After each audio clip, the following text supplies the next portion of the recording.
Comprendre sa mère, c'est comprendre son idiotie. Toutes tes croyances te viennent d'elle. Le Père Noël, Jésus et consorts. Et donc comprendre le mécanisme de manipulation derrière la volonté de te maintenir dans l'abrutissement, c'est-à-dire dans la croyance. Une fois que tu déconstruis ces croyances, tu te retrouves nez à nez avec ta propre mère. Et c'est alors que je dis que comprendre sa mère, c'est comprendre sa propre idiotie. Il y a toujours cette logique. Cette logique pour la femme d'annihiler l'homme. C'est quelque chose qui se fait assez naturellement. Au plus un homme est docile, au plus il se soumet, au plus il est proche de sa mère. Au plus il s'éloigne de sa mère, au plus il se rebelle, au plus il se révolte contre la société. Vous prenez le peuple congolais et vous regardez. Ce sont des hommes qui sont très proches de leur mère. Donc peu en proie à la révolution. Ils ne tiennent de révolutionnaire que le côté hollywoodien. Un peu comme leur attachement aux sapes et aux grandes marques. Ils le font que pour le visible. Et donc c'est ce qui les rapproche encore plus de leur mère. C'est-à-dire le côté féminin. Ils ne sont que ça.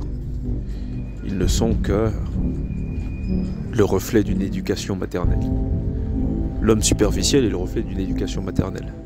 C'est pourquoi c'est au Congo et aux Antilles, notamment en Martinique, et en Guadeloupe avec les mères potomitans, qu'on retrouve les hommes coureurs de jupons. Les hommes qui n'ont que ça à foutre, en d'autres termes. Parce qu'ils sont éduqués, formés, dressés, formatés pour plaire aux femmes. C'est pourquoi ces hommes-là sont très appréciés. On va dire d'eux que c'est des coureurs de jupons et consorts. Les hommes qui aiment les femmes, hein, notamment en France et à Paris, ce sont souvent ces hommes-là donc issus d'une famille où la mère est très présente. Et donc comme ils ne peuvent subtiliser l'esprit, ils subtilisent la matière. La matière, c'est le paraître. Ce sont souvent des hommes qui sont des dandys, très bien habillés. Vous pouvez le voir avec les entières, les contours toujours bien faits, etc. Il en va de soi que les Congolais sont aussi dans cette dynamique. La raison est que ce sont des hommes qui sont sous l'emprise de la femme et donc sous l'emprise de la mère. Comprendre sa mère, c'est comprendre sa propre idiotie. Lorsqu'on étudie la caractéristique ou les échanges qu'on a eus avec nos mères, c'est alors qu'on fait un travail sur nous-mêmes, qui est un travail d'introspection. Et bien entendu, lorsqu'on perçoit sa mère un peu comme notre cher ami Tommy Bugsy, lorsqu'on perçoit sa mère avec beaucoup d'idéal, c'est que celle-ci a réussi sa mission. Lorsqu'on perçoit sa mère avec une approche critique, c'est alors qu'on est sorti de sa matrice. C'est alors qu'on commence à penser par soi-même. On ne voit plus la maternelle, et donc on ne se voit plus comme l'enfant, donc à aspirer le sein pour y trouver le lait et pour se nourrir. C'est alors qu'on commence à comprendre le monde indépendamment de notre propre matrice. C'est alors qu'on sort de la matrice.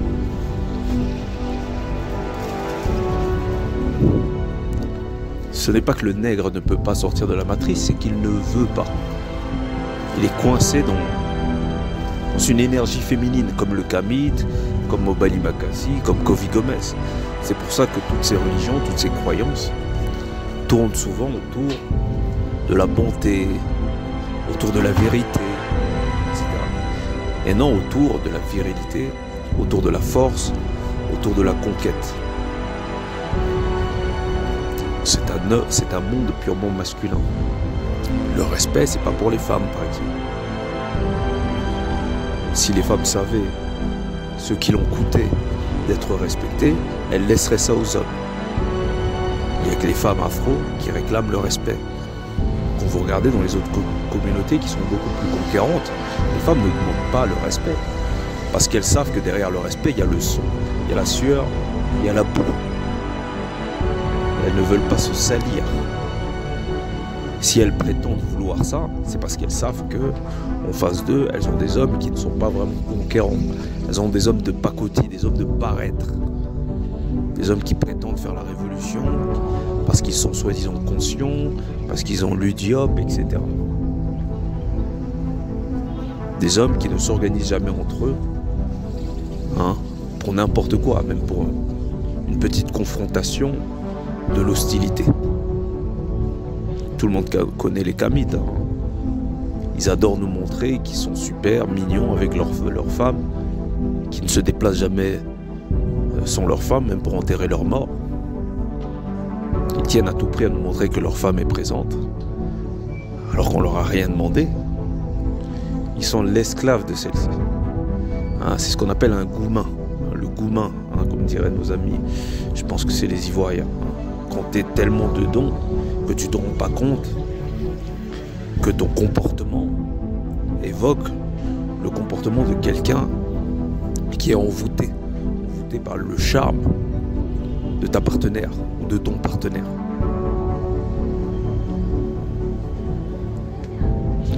Comprendre sa mère, c'est comprendre son idiotie.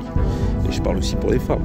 Toutes vos croyances reviennent toujours à la mère. Il n'y a aucune croyance limitante qui n'est possible sans la contribution de la mère. C'est la mère qui exerce un pouvoir, vous, maintenant, donc esclave de vos croyances.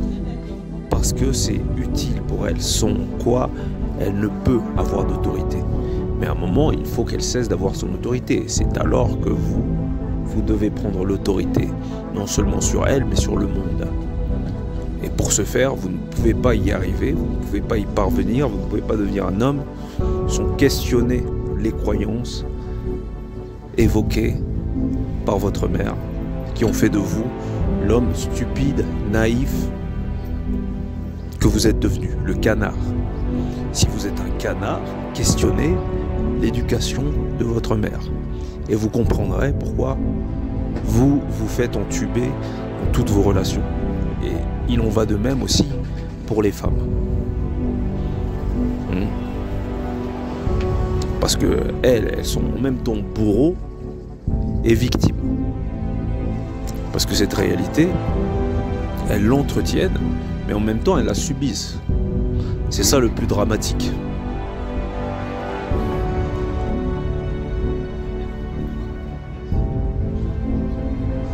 Questionnez votre idiotie, questionnez votre mère.